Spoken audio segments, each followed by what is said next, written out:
Purihin po ang Panginoon sa gabi pong ito. Tayo po lahat ay huwag bibigit ating pong sambahin, dakilain ang ating Diyos sa kanyang kabutihan at katapatan sa buhay na bawat sa atin. Sama-sama natin siyang sambahin, dakilain. Hallelujah! O karapat-dapat kang lumalatiin, sambahin, dakilain, Panginoon, parangalan sa gabi pong ito. Kami pinagpapasalamat, nagpupuri, Panginoon, sa iyong kabutihan at katapatan sa buhay ng bawat isa po sa amin. At sa oras mo ito, Panginoon, at po, Lord, nadalangin at tinataas sa iyong gawain ito, Panginoon. Ikaw ang manguna, Panginoon Jesus, bayan mo, Lord, na ang iyong banal na Espiritu, Panginoon, ang manguna sa gawain ito, O God. At tunay, Lord, ikaw ang mapupurihan, ikaw ang maparangalan, Panginoon.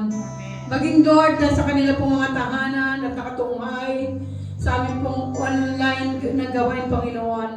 Ang dalangin, Panginoon Jesus, kay Lord na magbukas ng kanilang mga puso, pangunawa, Panginoon, sa bawat salita na kanilang pong mapapakinggan sa gabi pong ito.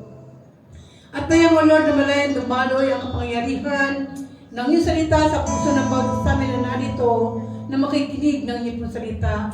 At yun na, Lord, sa mga kapatid po namin na hindi po nakadako sa dakong ito, Panginoon, Lord God, kayo po mangusap sa kanilang pong buhay. Bayaan mo, Lord, na ikaw maluwalhati, maparangalan sa gabi pong ito. Sa iyo pinagkakatiwala po namin ang lahat. At sa iyo po aming pong binibigay, binabalik, at pinakmataas na papuri, parangalan at salamat sa pangalan ni Jesus. Amen.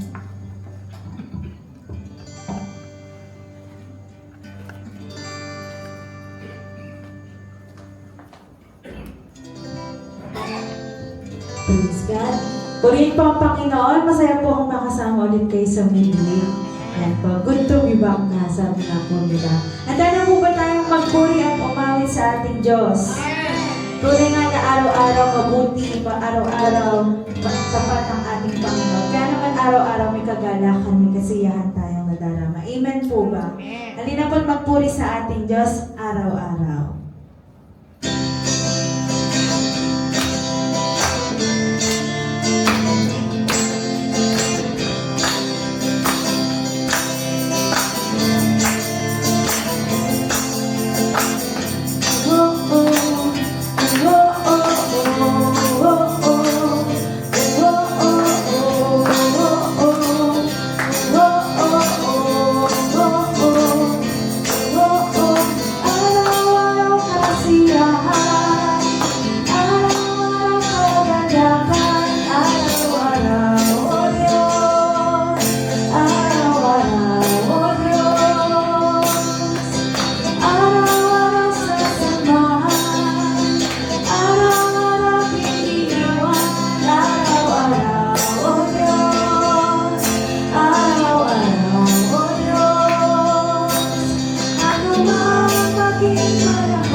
Ikaw at ikaw pa rin. Oh, oh, oh,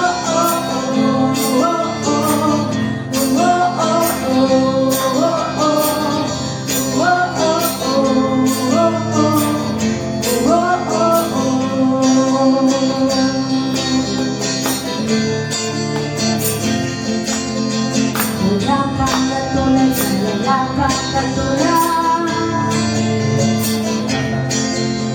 Wala kang katulad, wala kang katulad. Sabihin natin sa ating Diyos, wala kang katulad, wala kang katulad. Wala kang katulad, wala kang katulad. For the last time, sabihin natin sa ating Diyos, wala kang katulad, wala kang katulad. Ano mang maging panahon, ano mang pagkakataon, ano mang maging sitwasyon, ika'y pupurihin. Ano mang maging panahon, ano mang pagkakataon, ano mang maging sitwasyon, ika'y pupurihin. Ikaw at ikaw pa rin. Oh, oh, oh, oh, oh, oh, oh.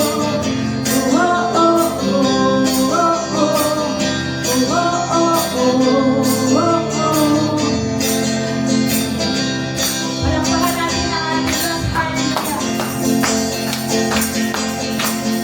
Ano mang maging panahon, ano mang pagkakataon, ano mang maging sitwasyon, ika'y pupurihin.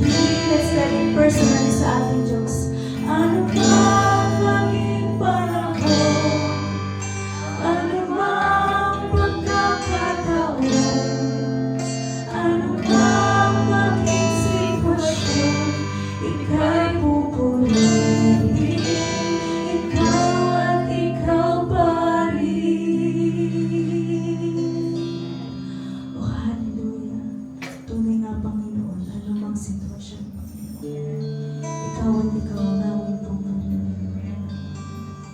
At sa kabila man, Panginoon, ang aming pagkukulang. Sa mga panahon, Panginoon, na hindi namin matagpuan ang sarili namin, hindi namin mahanap, Panginoon, ang daan patungo, Panginoon, sa iyo. Kami, Panginoon, ay natatagpuan mo. Kami ay hinahanap mo, Panginoon. Tunay nga na iniiwan mo, Panginoon, Lord, yung 99 sheep, Panginoon, para sa nag-iisang kami, Panginoon. At salamat, Panginoon. Salamat, hallelujah.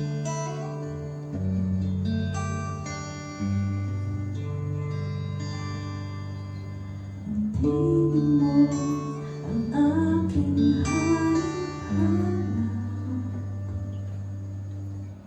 sa gitna ng bawat paghihirap, sa kabila ng aking pagkukulang. Katapatan mo, O Diyos, tanging lahat. Sa puso at damdamin, ika'y mananatili. Walang hanggan ang aling mong pag-ibig. Natagpuan ang iyong pag-ibig na dakila.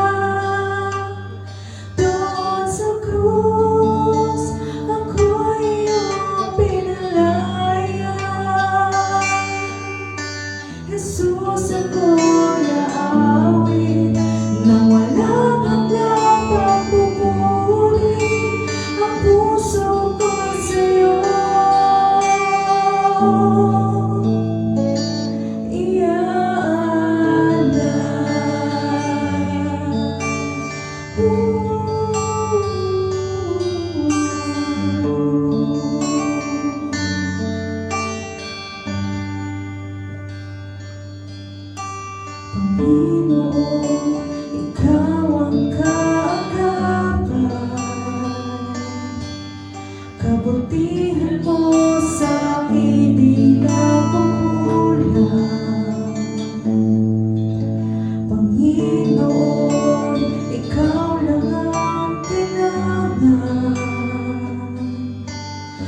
Pagkailanman sa'yo ako'y mananahan sa puso at damdamin. Ika'y mananatili, walang hanggan ang alay mong pag-ibig. Natagpuan ang iyong pag-ibig na dakila. Doon sa krus, ako'y iyong pinalaya. Jesus, ako'y aawit na walang hanggang pagpupuri. Ang puso ko'y sa'yo.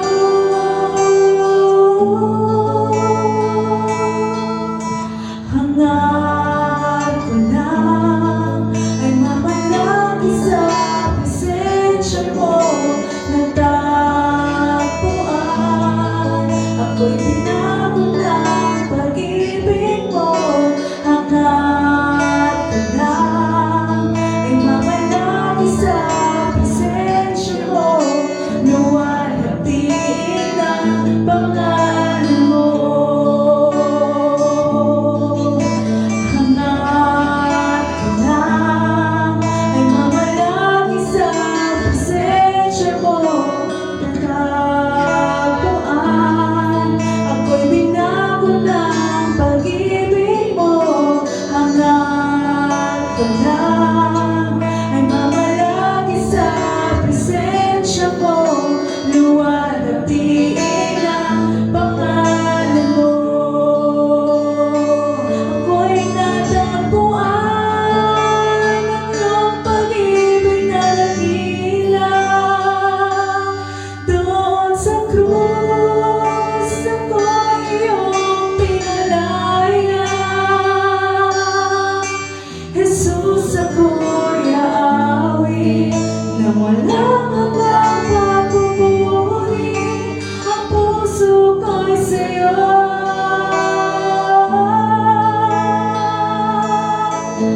Hangad ko lang ay mamalagi sa presensya mo. Natagpuan, ako'y binago ng pag-ibig mo. Hangad ko lang ay mamalagi sa presensya mo. Luwalhatiin ang pangalan mo. Hangad ko lang ay mamalagi sa presensya mo. Natagpuan, ako'y binago ng pag-ibig mo. Hangad ko lang ay mamalagi sa presensya mo. Luwalhatiin ang pangalan mo. Luwalhatiin ang pangalan mo. Jesus, luwalhatiin ang pangalan mo.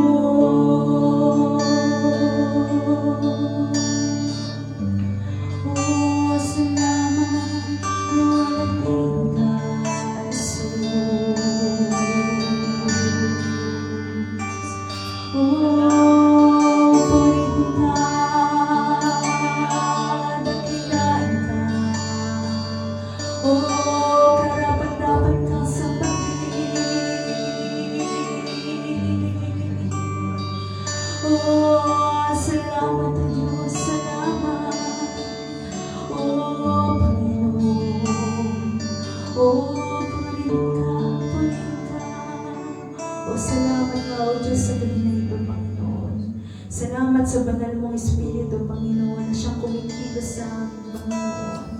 Salamat sa banal mong Espiritu na siyang kumikilos upang kami linisin, baguhin, Panginoon, palambutin ang aming mga puso, Panginoon, Lord. Maraming salamat, Panginoon, sa presensya mo, Panginoon, at sa mga salitang maririnig namin, Panginoon, sa gabi na ito. Salamat, Panginoon, sa kapangyarihan mo, Panginoon, na kumikilos sa amin sa oras na ito, Panginoon.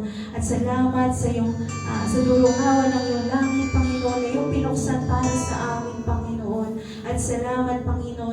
uuwi kami, Panginoon, nadala ang pagpapala mo, Panginoon, Lord God. Hindi mo hahayaan, Panginoon, Lord God, na maghabi kami ng kaaway, Panginoon, Lord God. Kaya nga, Panginoon, salamat sa pagsama mo sa amin, Panginoon. At minsan pa, Panginoon, sa iyo namin naali ang pinakamataas na papuri, pagdakilad, pasasalamat sa pangalan ng aming Panginoong Jesus. Amen.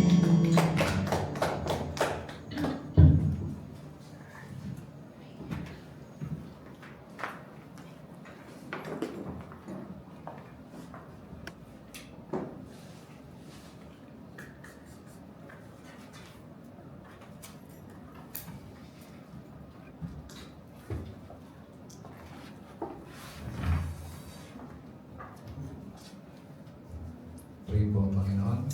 Tinig po sa inyong lahat. Tayo po ay sama-sama mag-aral ng salita ng Diyos sa gabi pong ito. Okay, ang pamagat po ng panging paksa ay Thank God. Ayan po. Asa naman?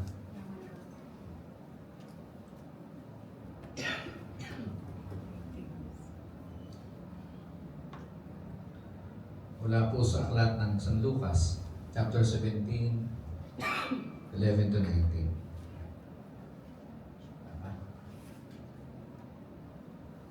Okay. Basahin ko lang po. Starting verse 11. Sa paglalakbay ni Jesus papuntang Jerusalem, dumaan siya sa hangganan ng Galilea at Samaria. Nang papasok na siya sa isang nayon, sinulubong siya ng 10 lalaking may malubhang sakit sa balat. Tumayo lang sila sa malayo at sumigaw kay Jesus. Panginoong Jesus, maawa po kayo sa amin. Nang makita sila ni Jesus, sinabi niya sa kanila, pumunta kayo sa mga pari at magpatingin sa kanila. Habang naglalakad pa lang sila, luminis na ang kanilang balat. Nang makita ng isa sa kanila na magaling na siya, bumalik siya kay Jesus at nagsisigaw ng papuri sa Diyos. Lumod siya sa harap ni Jesus at nagpasalamat sa kanya. Isa siyang Samaritano. Sinabi ni Jesus, hindi ba't 10 ang pinagaling ko? Nasaan ang siyam? Bakit hindi bumalik ang iba upang magpuri sa Diyos maliban sa taong ito na hindi Hudyo? Sinabi niya sa lalaki, tumayo ka at umuwi na. Niligtas ka ng iyong pananampalataya. O niligtas ka ng pananampalataya. Manalangin po tayo. Panginoon, dinadalangin namin ang iyong pong salita. Nawa po ay hindi lang dumaan sa aming tenga, Panginoon, kundi manood sa aming mga puso. At sa magitan po ng salita mo, ay mabago mo, Panginoon, ang aming pong mga buhay. Nang kami po, Panginoon, ay maging kagagod-gagod sa iyong paningin. Dalangin namin, O Diyos, sa gabi pong ito, ibigyan mo ng wisdom, karunungan ng bawat isa upang gusto namin maunawaan ang aral at mensahe mo na ipapahayag sa amin sa gabi pong ito. Ako bilang lingkod mo, bibig mo lamang, ay gamitin mo, O Diyos. Hindi po ako ang tunay na tagapagsalita, kundi kayo sa aking mga kapatid na ito. Purihin ka, Ama. Ito po aming dalangin sa pangalan ni Jesus. Amen. Nais ko po muna magbigay ng isang kwento. Ito po tungkol sa isang aso. Meron pong aso na utusan ng kanyang amo na pumunta sa palengke upang bumili ng karne. So may dalawa siyang purse. Ito sa kanyang leg. At alam niya kung saan sa pupunta. Sa palengke at sinong tindero yung kanya lalapitan. So, madalas yun. Every ginagawa po niya. Kaya pati yung mga tindero doon, kilala na yung aso. Lalo na yung pong binibilhan. O nilalapitan ng aso ito. So, ang ginawa po noong tindero doon sa aso, nandito ka na naman. May bibili ka, no? Kaya lang siya. Ito ang bibilin mo, no? Ganun lang. Tuturo lang niya. Papakita ang ganun. So, ito rin, bibilin mo to, no? Mapatin nga ng pera mo. Ganun. Dito niya yung pera. Sakto naman. So, bibigyan niya yung kilo na sakto dun sa perang dala ng aso. At aalis na ito pagka binigay na sinabi niya dun sa basket na bitbit din noong aso. Sa tuwa po nitong tindero na ito, naisipan niyang sundan yung aso kung saan umuwi, sino yung amo. So yun, ginawa po niya, sinundan niya hanggang sa yung aso po ay pumasok sa isang 3-story apartment. Bakit doon sagdan, patungo sa 3rd floor. Sinundan niya po ito. At nung papasok na po ito sa pintuan, ay kinakalikot niya yung pintong ganun niya para kumakatok. Bigla ang lumabas yung amo. Galit na galit doon sa aso. Siyempre, yung pong tindero, nandun lang siya sa likod. Ang aso, malapit lang. Dahil nakasilip. Sinundan nga eh. Ba't pinagkagalitan yung aso yung tali-talino? Kaya nilapitan po ng tindero yung amo. Uy! Sabi, pinagkagalitan mo yung aso mo. Yung aso daw lang, ngayon lang ako nakakita ng aso ganyan napakatalino. Ano ka mo? Sabi ng amo, napakatalino? Oo. Wala pa akong nakita ng hayop na ganyan katalino. Paano tatalino niya? 3 linggo na. Iniiwan niya lagi yung susi. Natawa kayo. Hindi siya thankful. Yung amo, hindi mapagpasalamat na kahit na ganun yung aso. Yun lang, maliit na bagay. Pero naman po isa pang kwento tungkol po sa matandang pulubi na babae na lagi pong nakatayo sa bungad ng simbahan. Siyempre, namamali mo siya. At may mga tao kilala na siya at kilala na rin niya na madalas alam niya kung sino yung mga nagbibigay. Yung linggo, inaabutan siya ng... Alam na rin niya kung gano'ng halaga. Pero meron pong isang babae doon, batang babae, na consistent po kung magbigay. Medyo malaki-laki. Kaya tuwan-tuwa po yung matanda na ito sa batang yun. Then, after a week, nagtaka po yung bata, maging iba pong nagsisimba, hindi nila nakikita yung matanda. Sumunod na linggo, gano'n na naman, hindi nila nakita. After 1 month, hindi pa rin nila nakita. Magto 2 months na, hindi pa rin nakita. Then after 2 months, nakita nila yung matanda na nandoon po ulit sa gilid ng simbahan. Nakatayo. Medyo gano'n pa rin ang damit. Marumi pa rin, luma pa rin. Pero sa pagkakataong ito, binala siyang basket. At sa tuwing may lalapit po sa kanya, yung suki na nagbibigay sa kanya, tinatanggihan niya. Ang ginagawa niya, inaabutan po niya ito ng puto. Puto kang bibigay. Ang nakikilang ba? Puto. Imbis na siya pang bigyan, siya nagbibigay. Nagtaka po yung mga mapasok doon sa paano, nagbili mo sa kanya. Bakit po, Nay? Kahanap buhay na kasi ako eh. Kahit pa paano, meron na rin akong konting pinagkakakitaan.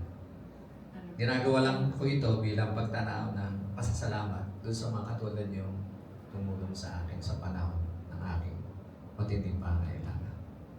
So magkaiba po yung istorya nito. Yung isa hindi mapagpasalamat, yung isa marunong tumingin, utang na loob at pagpasalamat. Sa gabi pong ito mga kapatid, ay pag-aaralan po natin ang how thankfulness will lead us to more blessings.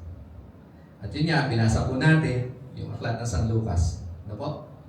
At himay-himayin po natin ang bawat talata pong ito nang may matutunan po tayo. Patungo po doon sa pinaka-topic po natin na thank karang. No? Okay. Basahin po natin muli yung verse 11 to 12. Sa paglalakbay ni Jesus papuntang Jerusalem, dumaan siya sa hangganan ng Galilea at Samaria. Nang papasok na siya sa isang nayon, sinalubong siya ng 10 lalaking may malubhang sakit sa balat. Ilan daw po ang lalaking ito? 10. May sakit sila sa balat. Sa ibang salin po, leprosy. Ang tinutukoy na sakit sa balat dito.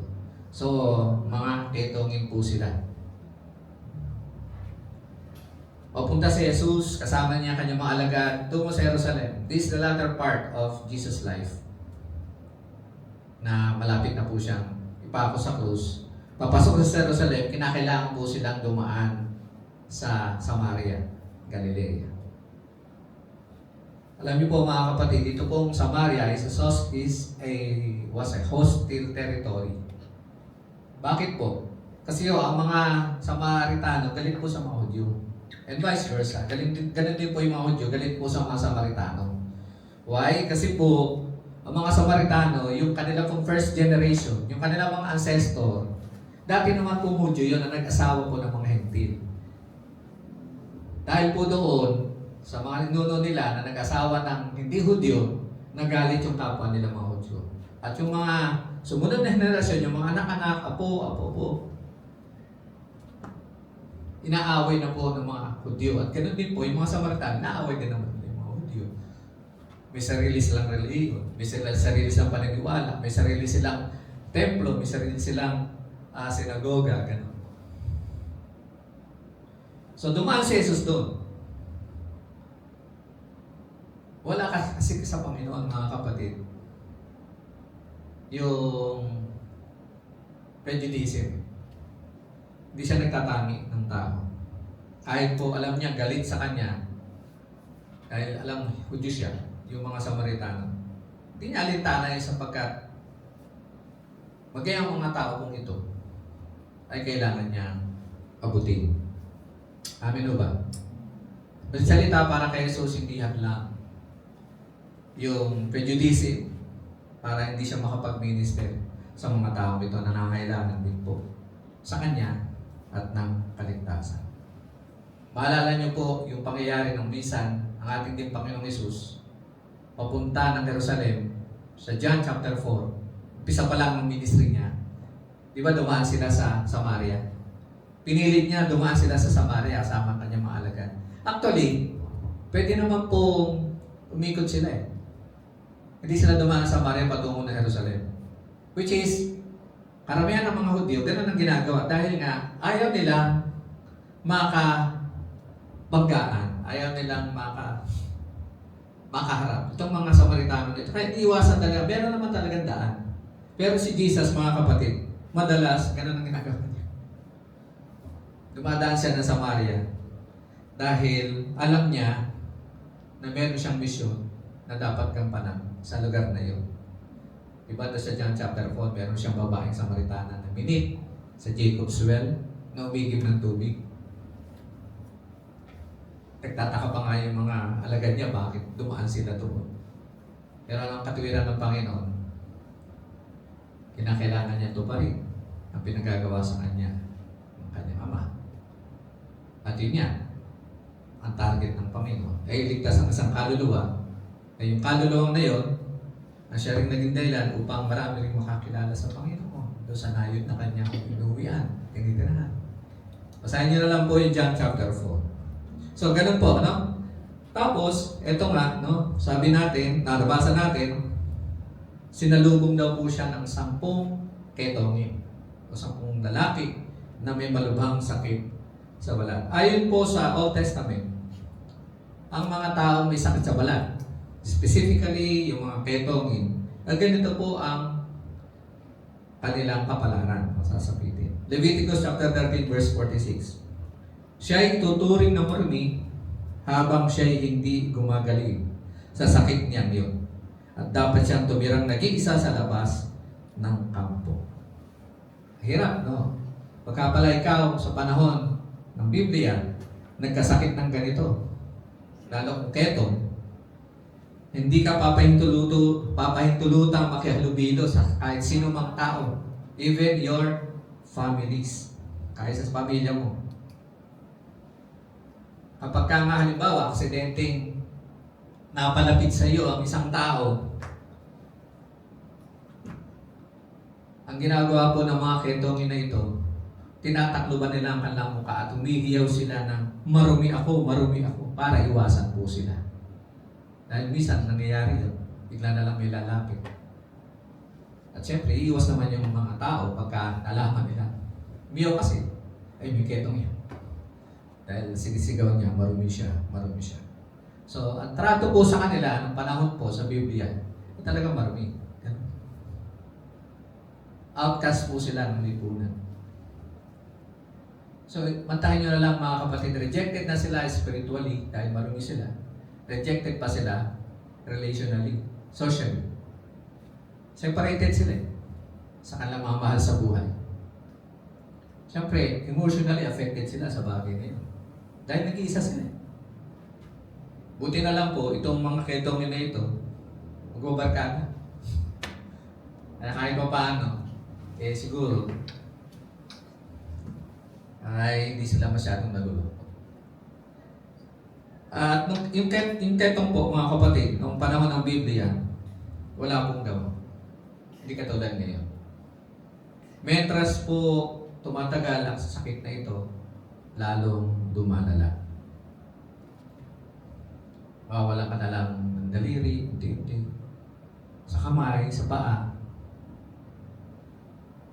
Napuputol, pati kamay mo, nauupot na yan. Paa mo, nauupot na rin. And the worst is, pwedeng mabulag ka, mawalan ka ng paningin, mawalan ka ng pandinig, makalbo ka. Ganun po ang sitwasyon ng mga tao noong unang panahon sa Biblia kapag kami keto. Kinakain po ng sakit na ito, virus po yung bacteria. Keto. Kinakain yung mga nerves. Hindi mo nararamdaman, painful siya, pero hindi mo nararamdaman na nawawala, nauubos na. Yung mga yung limbs mo, yung mga fingers mo, yung balat mo, kinakain na itong virus o itong bacteria na ito. Ngayon, nasabi po doon sa verse 12 to 13, tumayo lang sila sa malayo at sumigaw kay Jesus, Panginoong Jesus, maawa po kayo sa amin. Paano nakilala ang Panginoon? Marahil po, naririnig na nila ang tungkol sa Panginoon na nakapagpapagaling ng may sakit. And before pa ito, kasi yung early part ng ministry ni Lord, meron din siya pinagaling na leper. Siguro nakarating sa kanila, nabalitaan lang ito. Kaya pilit nilang hinanap ang Panginoon kung nasaan. Para puntahan, pero hindi naman nila lapitan. Malayo sila kay Jesus. At nang makita nila, sumigaw sila ng malakas, Panginoong Jesus, maawa po kayo sa amin. Sa point na ito, makikita natin, itong 10 ketong na ito, may pananampalataya sila sa Panginoon na siya lamang ang tanging makapagpapagaling sa kanila. Nakuha niyo mga kapatid. They believe that Jesus is the only person who can heal them. It's the only person who can resolve their problems pagdating po sa kanila pong karamdaman.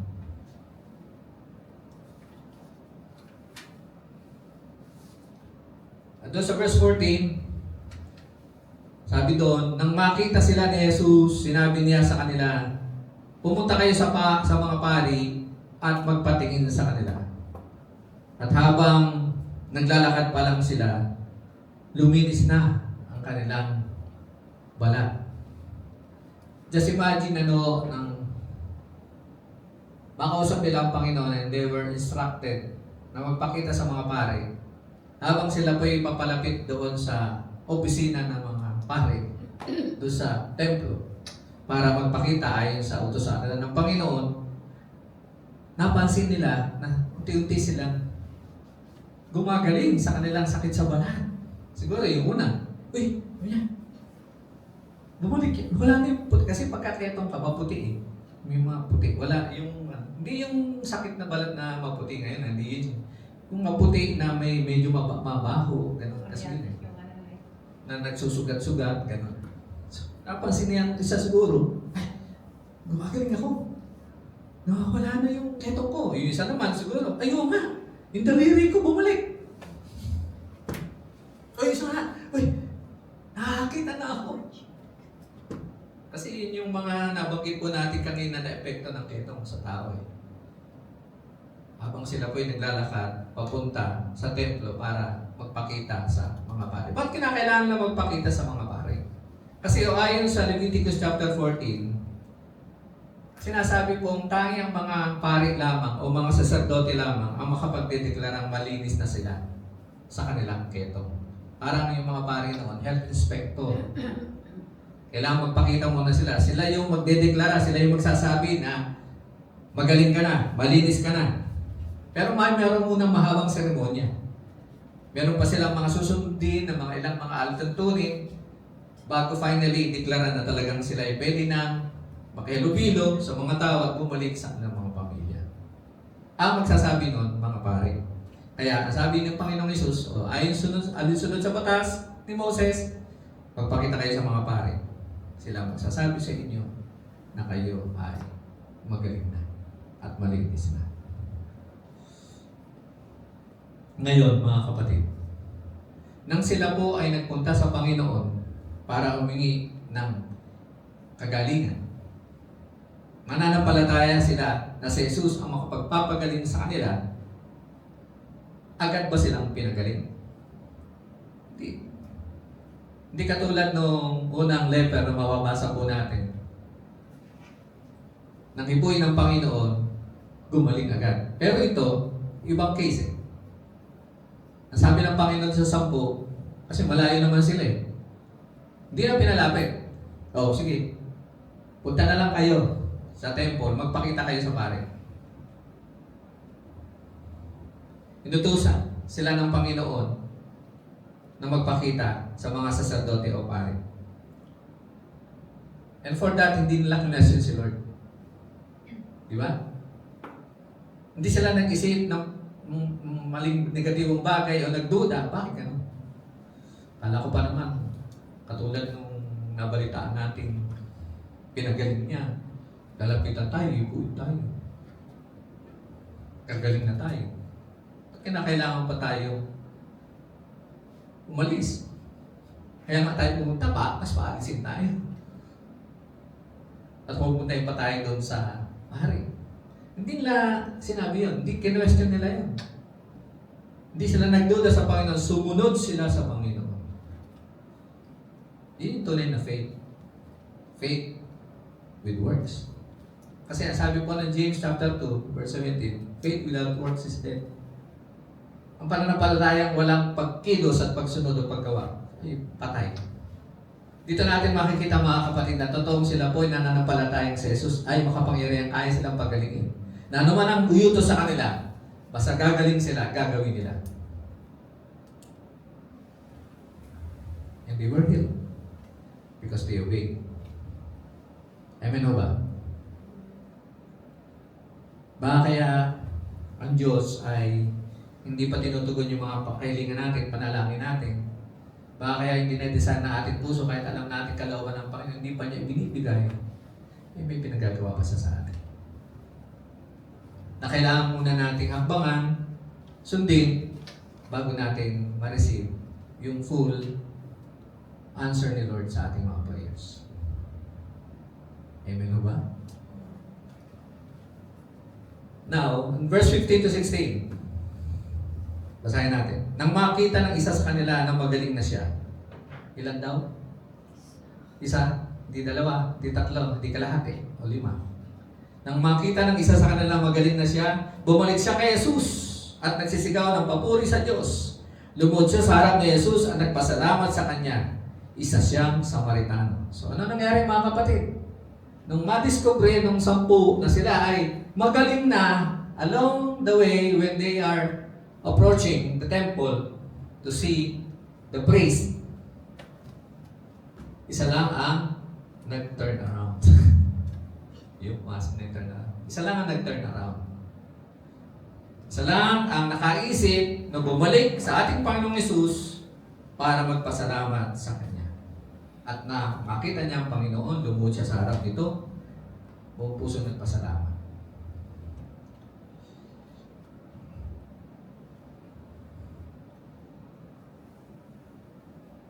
Isa lang po ang bumalik.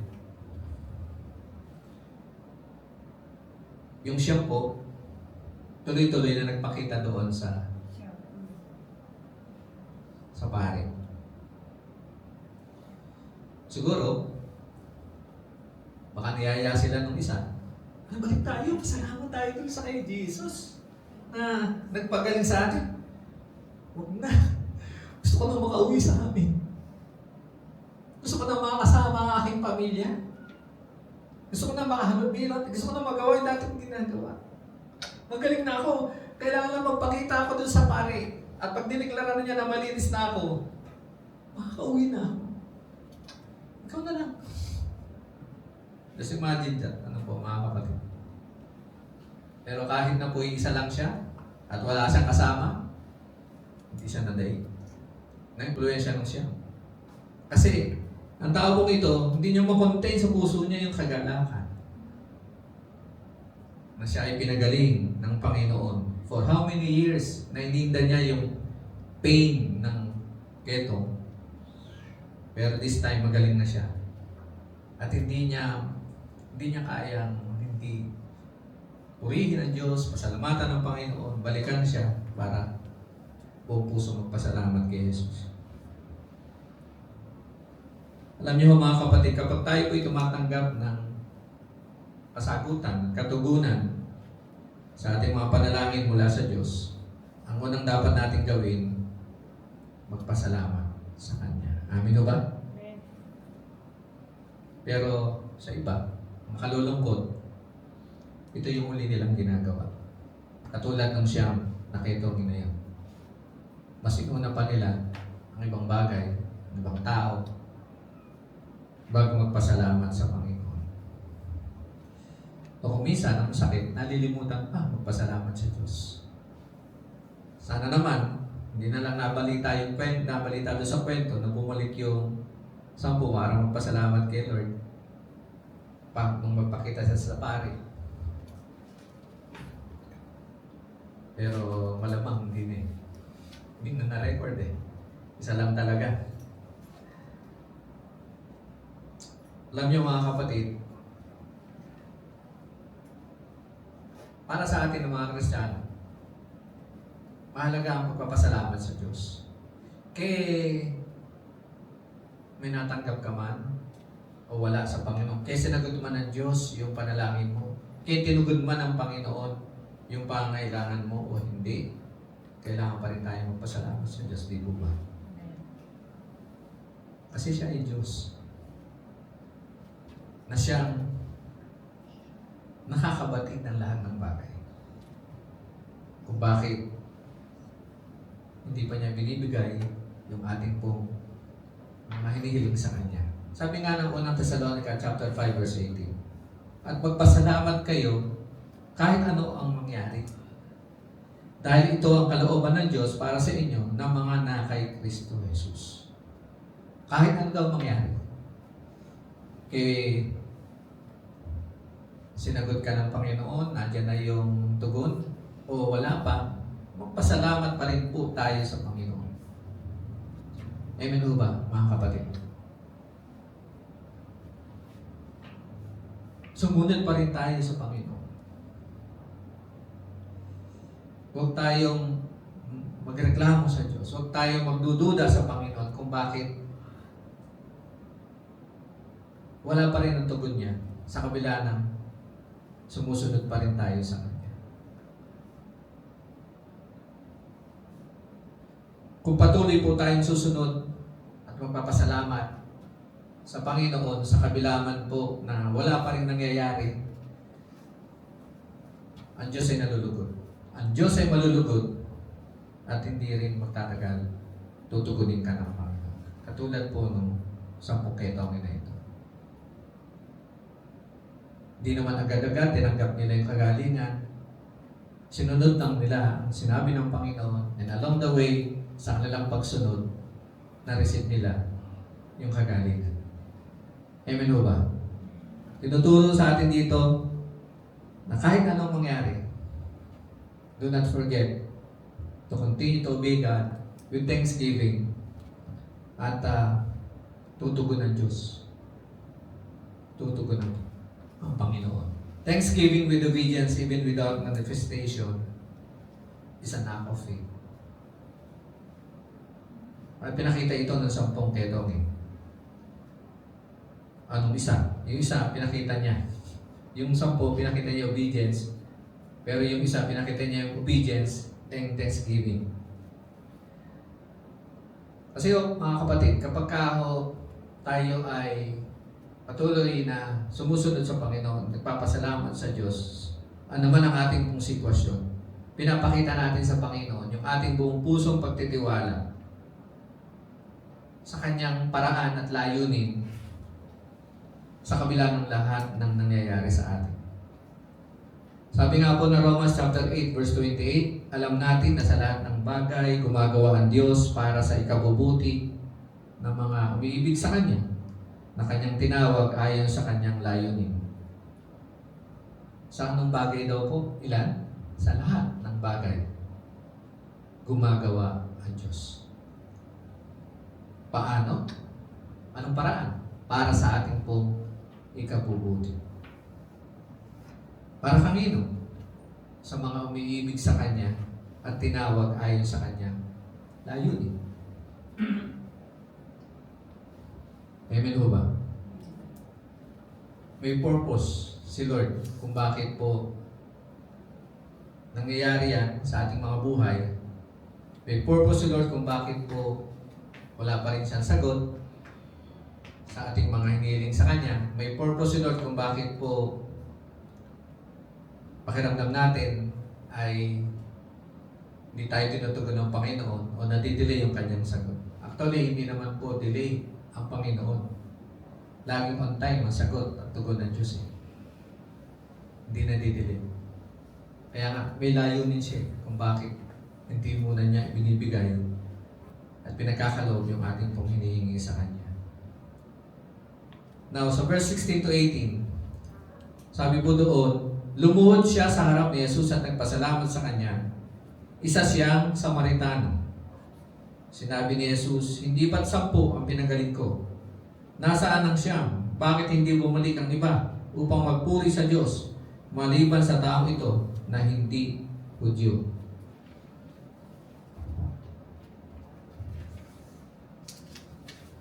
Pansinin po natin yung mga tanong ng ating Panginoon. Una, ang tanong niya, hindi ba't 10 ang gumaling?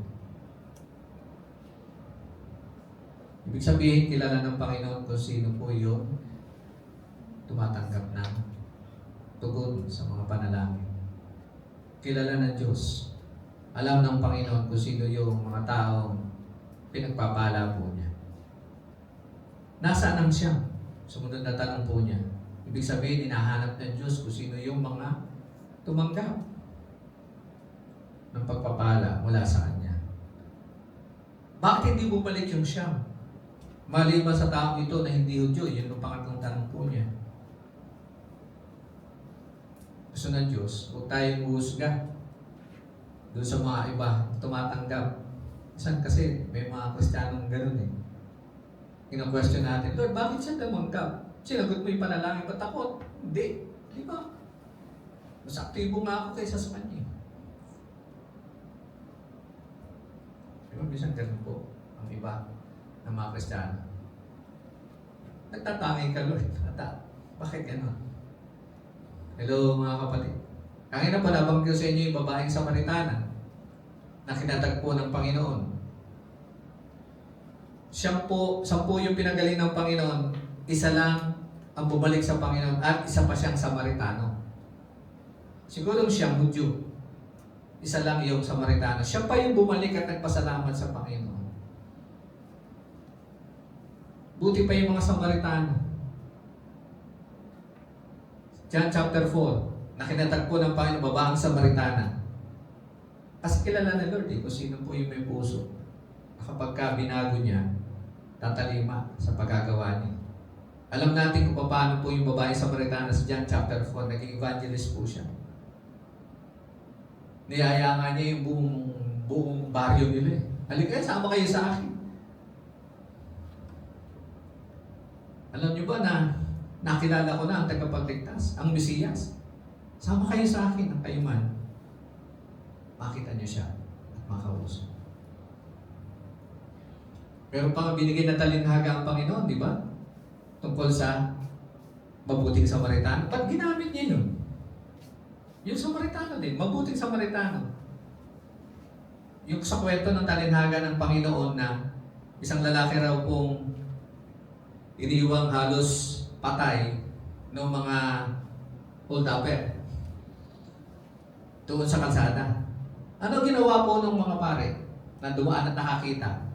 Dumaan sa kalingit, nakakita doon sa nakahandusay na lalaki na halos mamamatay na. Iniwasan, di ba? Dumaan ang isang eskriba. Iniwasan din. Pero nung dumaan po, yung Samaritano, anong ginawa niya? Kinalong po niya, dinala niya sa pagamutan, dinala po niya sa panuluyan. Binayaran niya yung mga gamot nito at yung tutuluyan niya.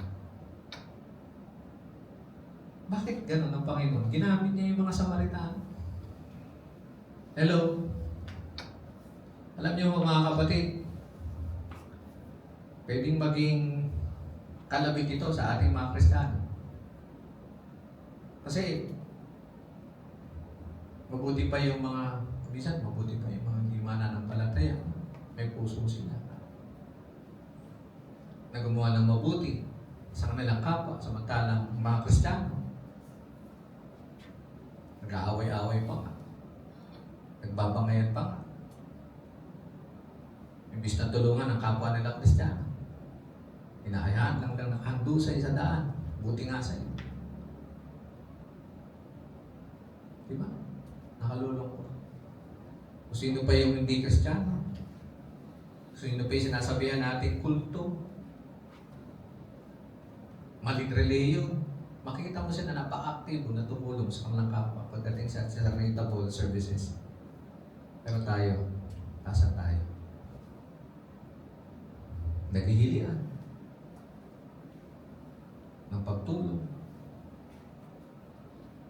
Hindi maasahan sa ganitong mga bagay.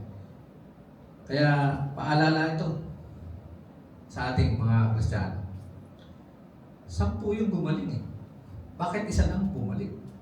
Samaritano pa, sabi ng Panginoon.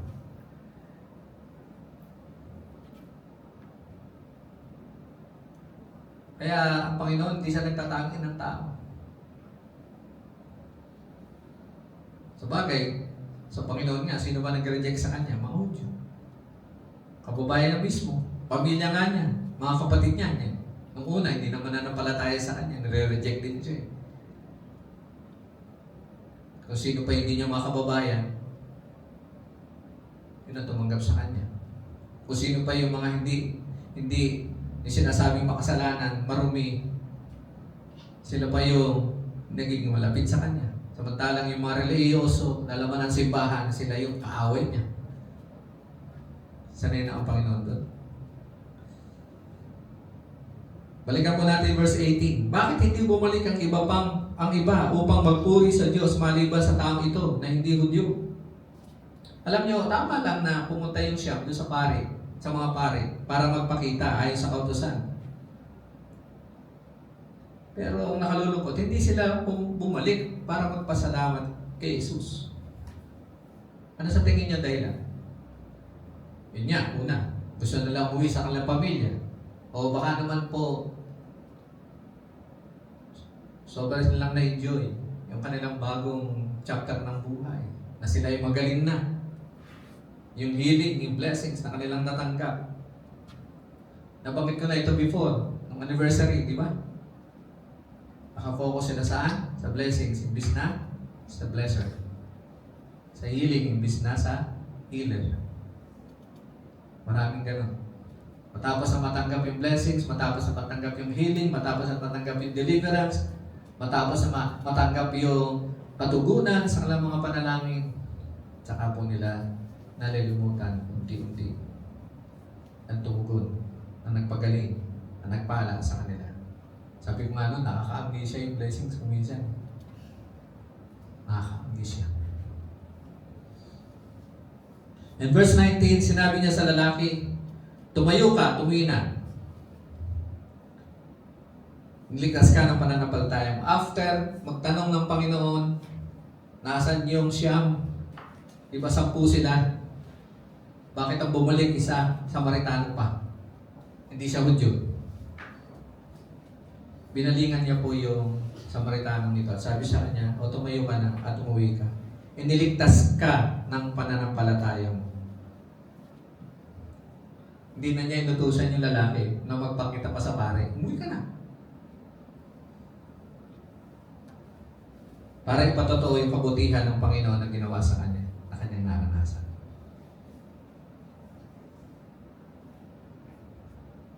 Parang sa amin ng Panginoon, hindi ka na kailangan pumunta sa pare. Ako na magdedeklara na malinis ka na. At hindi lang pinagaling ka, pinatawad ka pa, at niligtas sa iyong mga kasalanan. Pansinin niyo mga kapatid yung salita ng Panginoon. Tumayo ka at umuwi ka. Hindi naman sinabing pinagaling ka ng pananampalataya mo. Di ba? Iniligtas ka ng pananampalataya mo. Alam niyo ang pagkakaiba ng lalaking ito? Yung Samaritanong to, compared sa Siyam. Yung Siyam, natanggap po nila yung healing outward. Pero yung lalaking ito, natanggap niya healing outward, inward.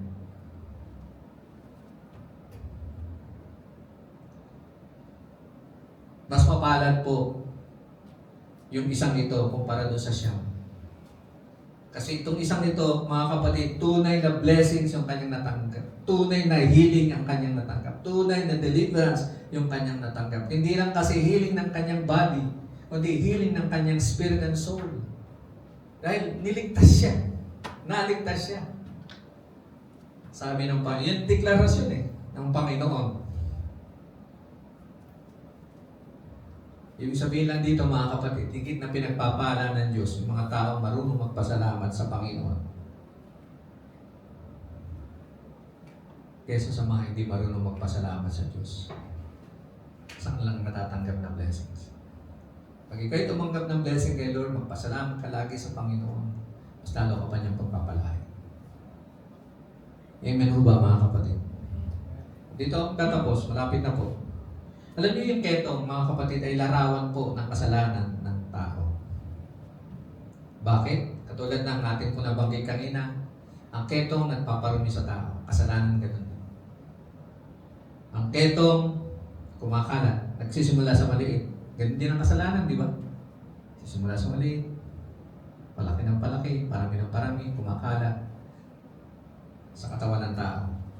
Yung ketong, nabanggit din natin kanina, nakita natin kanina, inihiwalay ka sa mga mahal mo sa buhay, sa mga tao. Ang kasalanan din po, naghihiwalay sa atin mula sa Diyos. Ang ketong ng panahon ng Biblia, hindi malulunasan ng tao. Ganon din ang kasalanan, hindi kayang lunasan ng tao kahit anumang gawin niyang mabuti, kahit anumang reliyon ang kanyang pasukin, kahit anumang dasal ang kanyang gawin, kahit man anong bagay ang kanyang lapitan, puntahan, pagtiwalaan dito sa mundong ito, hindi siya mailigtas mula sa kasalanan. Ang ketong po, dahil wala ang kagalingan, mahantong sa kamatayan, pisikal. Ang kasalanan, saan mahantong? Sa kamatayan, spiritual. And the good news is, ang ketong po, sino nagpagaling doon sa mga ketong? Si Jesus. Ganon din ho, isang taong may makasalanan, ang makapagpapagaling lang sa Kanya, makapagdiligtas lang sa Kanya, ang makapag-aalis lang ng kasalanan niya ay walang iba, kundi si Jesus. Alam niyo ba sa aklat ng Hebreo chapter 9, binabanggit po doon na si Jesucristo ang dakilang pari, ang dakilang saserdote natin lahat, na tangi lamang mo makapagdideklara na tayo ay malinis na, spiritually. Malinis na. Pinagaling na spiritually. Basahin po natin, medyo mahaba-haba nga lang. Hebreo 9, chapter 9, verse 11 to 14. Ngunit dumating na si Kristo na punong pari ng bagong pamamaraan na higit na mabuti kaysa dati. Pumasok siya sa mas dakila at mas ganap na tolda. Langit po, tinutukoy dyan. Hindi tolda o templo sa mundo. Na hindi gawa ng tao at wala sa mundong ito. Minsan lang pumasok si Kristo sa pinakabanal na lugar. Ito po'y sa kalangitan. At hindi dugo ng kambing o ng guya ang dala niya, kundi ang sarili niyang dugo. At sa pamamagitan ng kanyang dugo, tinubos niya tayo sa mga kasalanan natin magpakailanman. Alam niyo yung mga may ketong, ang ginagawa ng pare, inuutusan sila, o maghandog ka. Kumuha ng tupa, kumuha ka ng kambing, o anumang hayop.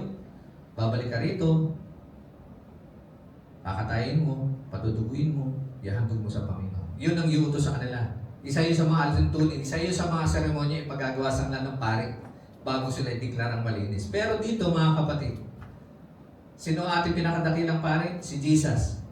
Ano ang kanyang pinanghugas, pinalinis sa atin? Hindi daw dugo ng kambing, hindi dugo ng tupa, kundi sarili niyang dugo. Basahin natin 13. Ayon sa kautusan. Di ba ayon sa kautusan po? Yung ginagawa ng mga kaitongin para sila i-deklarang malinis. Pero dito, ayon sa kautusan, kung tinuturing na marumi ang isang tao, kailangan siyang wisikan ng dugo ng kambing at toro at ng abo ng guya para maging malinis. Kung nakakalinis ang mga ito, di lalo na ang dugo ni Kristo.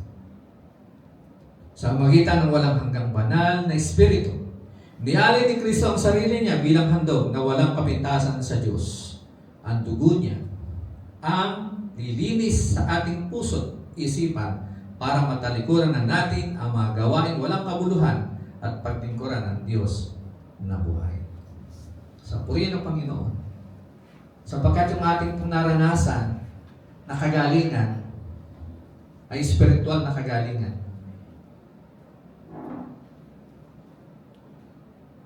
Sapagkat pinatawad na po tayo sa ating mga kasalanan. Yung kasalanan na maghahatid sana sa atin sa kamatayan. Yung kasalanan na layo sa atin sa Diyos. Yung kasalanan na sumisira ng ating pagkatao. Tulad ng ketong. Pero yung kasalanan ito, dahil sa tugon ni Kristo, nilinis din na tayo. Amen ho ba mga kapatid? So yan po ang mensahe ngayong hapon po, ngayong gabi nito, mga kapatid. Balikan po natin, ugaliin po natin laging magpasalamat sa Diyos. Ano man ang sitwasyon natin, sapagkat ito ang hinahanap po niya. Dito siya nalulugod. At ito yung tunay na pananampalataya kapag tayo lagi nagpapasalamat sa Panginoon. Higit na pinagpapala ng Diyos na sa Kanya lumalapit, hindi dahil sa ibibigay ng Panginoon, kundi lumalapit sila dahil sa gusto nilang maranasan ng Diyos. Paalala rin po sa atin ito mga kapatid, na hindi lamang po tayo ang nangangailangan ng kagalingan spiritual, kundi maging ibang tao. Amen o ba?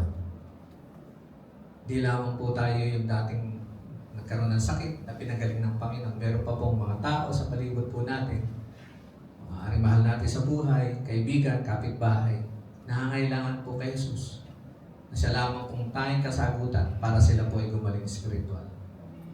Mapatawad at malinis sa karumihan ng kasalanan na meron po sila.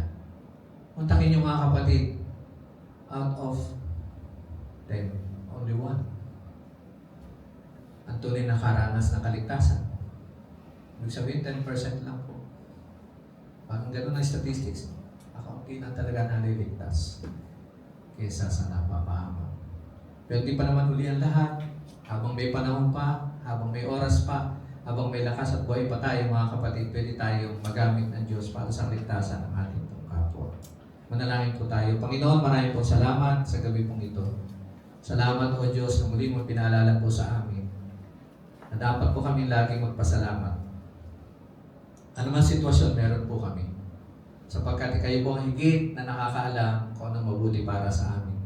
At ayon sa iyong pangako, sa iyong salita, gumagawa ka, Panginoon. Pinaglalakip-lakip mo lahat ng bagay. Hindi sa aming kasasama, kundi sa aming ikabubuti. Ayon sa layunin mo. Ayon sa paraan mo. Ayon sa kalooban mo, Panginoon. Lord, wala kaming karapatang magreklamo. Wala kaming karapatang magduda. Wala kaming karapatang questionin ka, Panginoon o Diyos, sa nangyayari sa aming buhay. Sapagkat kayo ang Diyos na makapangyarihan na lumikha po sa amin. Gawin mo ang nais mo para sa amin, O Diyos. Salamat po sapagkat alam po rin namin na kayo tapat.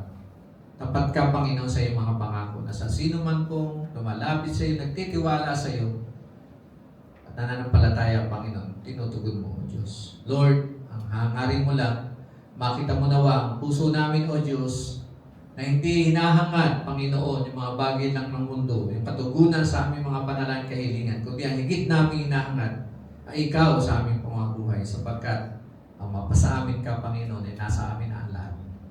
Kaya naman po, Panginoon, hayaan mo po, na katulad po nung isang ketongin na ito na bumalik sa Panginoon nagpasalamat, ang hinanggan niya ay makilala ka pa. Dahil sa kagalang kanyang naranasan, Panginoon, naniniwala siya na mas marami pang pagpapala ang susunod kapag oras na siya po ay sumunod din sa iyo, Panginoon. Lord, ganun din po nawa ang buhay po namin. Ikaw ang lagi namin hanapin, Ikaw ang lagi namin hangarin, Panginoon, kasabihan sa aming mga buhay, higit sa mga bagay sa mundong ito. Meron ka mang sagot o wala, Panginoon, mahalaga. Meron kaming Diyos nagmamahal, meron kaming Diyos na nag-iingat, meron kaming Diyos na nagligtas sa amin, nagpagaling sa amin, nagpalaya sa amin. Purihin ka, Ma, sa gabi pong ito, sa pangalan ni Jesus. Amen.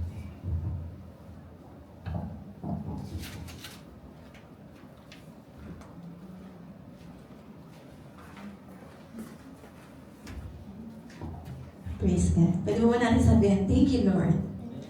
Yeah, thank you, Lord. So, ganda po na ating topic na po sa gabi na ito. At konti lang, nakita ko lang po dun sa verse 17. Di ba sabi ni Lord dun, di ba 10 kayo? Bakit isa lang yung bumalik? Ang nakita ko po dun, hinahanap pala ng Lord tayong mga anak niya na pinagpala niya. Di ba tayo na mula sa karamihan, nilinis ng Lord, niligtas, kaya po tayo nagtatamasa ng masaganang buhay, di po ba? Ng komportableng buhay, pinagpalang buhay dahil po sa kaligtasan na meron tayo. Tapos nasiyasat ko po yung sarili ko, anong ginagawa ko para ibalik ang pagpapala ng Diyos na yun? Anong pagpapasalamat ba yung nakikita sa puso ko ng Lord doon sa kaligtasang pinagkaloob niya sa atin? Na po, makikita po natin dito na si Lord, tinetest niya yung heart natin bilang mga anak niya. Ito ba ay isang mapagpasalamat, nagbabalik loob, o wala lang? Sabi nga po kanina na po. At makikita po natin sa ating pinag-aralan na nabanggit po kanina, ang pagiging mapagpasalamat is a habit. Parang pagre-reklamo, di ba ba? It's a habit. Di ba ba? Kasi meron ako napapansing tao. Pag mareklamo talaga siya kahit masaya na, nagre-reklamo pa. So yun. So same with, may nangingiti po. Same with being grateful na po. Pag mapagpasalamat ka, minsan, meron naman po ako kilalang taong mapagpasalamat kahit na parang hindi naman pasalamat yung nangyayari sa kanya. Pero nagpapasalamat siya sa Panginoon. At masaya siya. Napakatulad nung kanina, maging mapagpasalamat daw po tayo sa lahat ng pagkakataon dahil iyon ay kalooban ng Diyos. So, makikita po natin na po dun sa isang taong mapagpasalamat na nagpapasakop siya sa kalooban ng Panginoon. At alam po niyang hindi siya pababayaan ng Panginoon. So, it's a habit. Dito nga pong nakaraang linggo, patotoo ko lang po. Siyempre po yung trabaho, nakapagod. No po? Siyempre sa trabaho, marami nagre-reklamo, natural po yan, ganyan. Marami po tayo nakikita hindi maganda. Pero nung pong isang araw, nihintay po kasi ako ni Pastor nung natapos sa trabaho. Bigla na lang ako nagka-heart ng pasasalamat. Sabi ko sa kanya, napaka-bless ko sa trabaho ko kasi 3:30, uwi na ako. Tapos, sa panahon po na ito ngayon talaga, lagi po akong pagod, nakakapagpahinga ako. Tapos alam mo ba yung mga boss ko, ang babait talaga nila. Talaga pong that time, talagang puro pasasalamat yung binubukan ng bibig ko. Na hindi ko alam kung bakit yun yung binubukan niya. And it brings joy. Na po, at alam niyo po ba, na ang secret, isang secret to a joyful life is being grateful.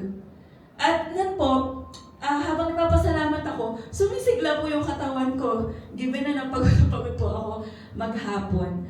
At isa pa na nakita ko po doon, after nung joy, ay yung contentment.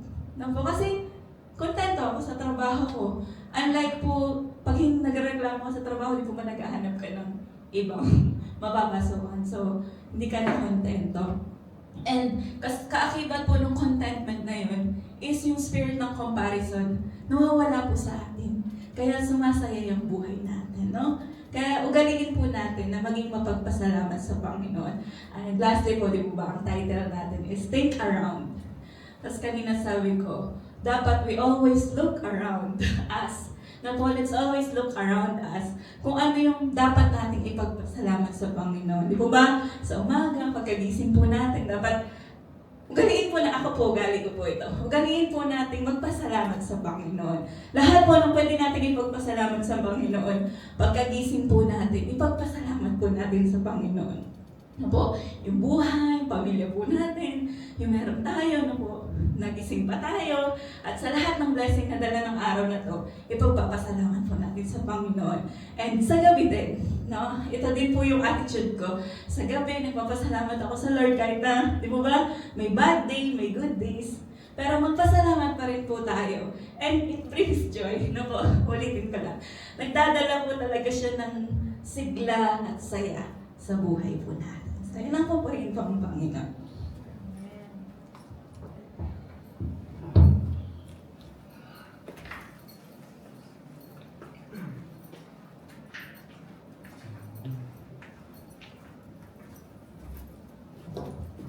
Sige po, tayo sa tayo. Daliwa mo tayo. Doon natatawa lang ako kasi, di ba, 10 sila. Isa sa mga. Yan sabi nga, Pastor, di ba, ang mga Samaritan at mga Hudyo, hindi sila mabati. Pero ito may mga sakit. Bati-bati sila. Bati nila yung Samaritano kasi parang silang may sakit. So, kaya nung sila gumaling, yung isa lang bumalik nag-iisang Samaritano, mga Hudyo, umalis na, malinis na kami, parang gano'n. Kasi nga, ang mga Hudyo, tingin nila sa mga Samaritano, mga unrighteous. Sila kasi yung mga Hudyo, sila yung talagang tingin nila, sila yung lahi talaga ni Abraham. Hindi sila bumalik sa Panginoon, parang, ano na sila ang pagkasi hindi ka nagpasalamat sa Panginoon, parang na may pride yung mga tingin nila sa sarili nila, luminis sila, matuwid na rin sila. Kasi ano na sila, malinis na sila. Pero itong Samaritano, tingin pa rin niya sa kanyang sarili, ay unrighteous siya. Pero siya pa rin ang talagang pinagpala ng Panginoon. Amen? Nandun natin ang Panginoon kanyang kapapagpapaan. Sige po. Panginoon, salamat po Lord sa inyong katuruan sa gabi ito. Nakita namin Panginoon kung paano ka Panginoon, una sa lahat ay gumagawa ng himala Panginoon Lord. At tunay na inyong pinagpapala Panginoon yung mayroong taos-pusong nagpapasalamat sa iyo Panginoon. At nawa Panginoon, kami o Lord ay matutunan lagi namin Lord ang magpasalamat sa iyo. At kapag hindi kami nagpasalamat sa iyo Panginoon ay parang na kami nagmamalaki Panginoon o Diyos sa iyo. Ama, sabi nga po na kami narinig sa lahat ng sitwasyon, sa lahat ng panahon, Panginoon, kami po ay dapat lagi magpasalamat sa iyo, Panginoon Lord. Kung sa tingin namin, Panginoon, sa tingin ng iba ay masama ang nangyayari, Panginoon. But kaya mo itong baguhin, Panginoon, para sa kabubuti namin, gaya ng sinabi mo sa iyong salita.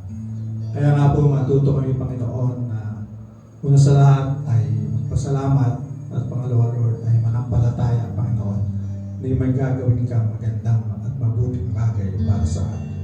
Ama, salamat po, pagpalain niyo po Panginoon kami lahat ng mga kakapakinig Panginoon ng katuruan ito Panginoon ang iba pa namin mga pagkiran Lord.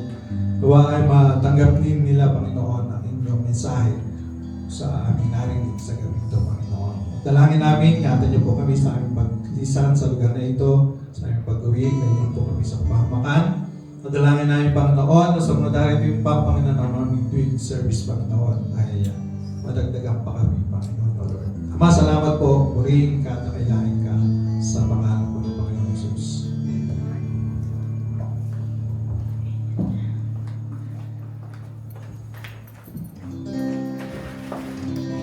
Muli po Panginoon, tunay na araw-araw may kaganahan sa Panginoon. Amen po ba?